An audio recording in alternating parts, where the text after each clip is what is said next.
Like कीजिए, subscribe कीजिए शुमरा technical TV को और बेल आइकन को प्रेस कीजिए ताकि हमारी आने वाली वीडियो आपको आसानी से मिल सके। अस्सलामु अलैकुम दोस्तों, मेरा नाम आसिम नवाज शुमरा, आप देख रहे हैं शुमरा टेक्निकल टीवी। तो दोस्तों, आज कंडेंसर को फ्लश करना यानी वॉश करने का तरीक़ाकार आपको समझाने वाले हैं इस वीडियो में। आज की बहुत ही ज़बरदस्त वीडियो होने वाली है, इसमें बहुत ही आपको रहनुमाई मिलने वाली है। तो दोस्तों, वीडियो को एंड तक ज़रूर देखा करें। अगर आप हमारे चैनल पर नए हैं तो इसको सब्सक्राइब कर लें और वीडियो को लाइक कर दें और बेल आइकन को ज़रूर प्रेस करें ताकि हमारे आने वाली वीडियो आपको आसानी से मिलती रहे। तो चलो दोस्तों, देखते हैं। ये हमने कंडेंसर का पाइप जो है हमने पहले इसको चार्जिंग वाल लगा दिया है। तो ये है हमारे पास डॉलन्स का रेफ्रिजरेटर। इसका हम ना पहले से कंप्रेसर इंस्टॉल करने लगे हैं। तो ये देखें, इसके अंदर ना हम इसको पिला रहे हैं पेट्रोल या थिनर। इसके आप इसको वॉश कर सकते हैं, CTC भी आप यूज़ कर सकते हैं। CTC की बेहतर है, आप पेट्रोल वगैरह यूज़ कर लें, नहीं तो आप नाइट्रोजन से इसको वॉश करें।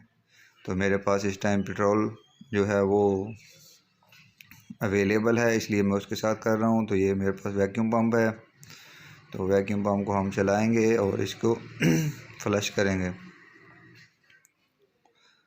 तो दोस्तों, इसको आपने करना क्या होता है, अगर आपने कंडेंसर के अंदर ऑयल हो या कोई प्रॉब्लम हो, अंदर कचरा वगैरह हो, तो आपका रेफ्रिजरेटर चोक हो जाता है।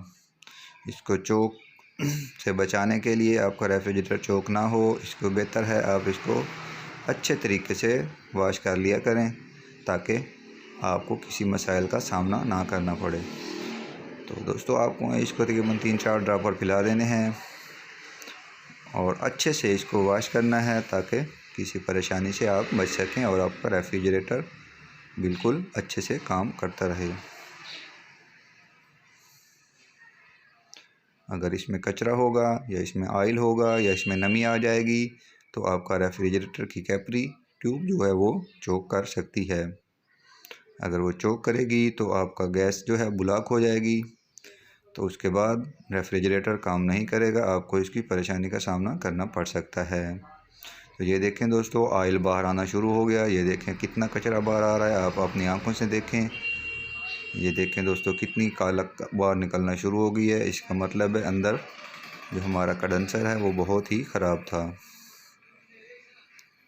उसके अंदर से पाइपलाइन जो है वो जंग आलूद हुई है, उसके अंदर मट्टी है। ये देखें बिल्कुल ही काला सा जो है मवाद बाहर आना शुरू हो गया।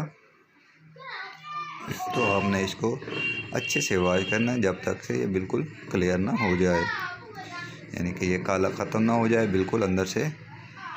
जो आप डाल रहे हैं, पेट्रोल डाल रहे हैं, यानी कि बिल्कुल साफ़ और फ्रेश ना हो जाए, ये काला वगैरह ख़त्म हो जाए। उसके बाद आप इसको क्या है उसको बस कर दें आप इसको, उस टाइम तक आपने इसको करना है। तो आपने 2-3 ड्रॉप और पिलाएं और तसल्ली कर लें कि इसमें कचरा वगैरह अब नहीं रहा। उसके बाद आप इसको फ्रिज की गैस चार्ज कर सकते हैं। उम्मीद करता हूँ आपको समझ आ गई होगी। मिलते हैं नेक्स्ट वीडियो में, तब तक के लिए इजाज़त। अल्लाह हाफिज़।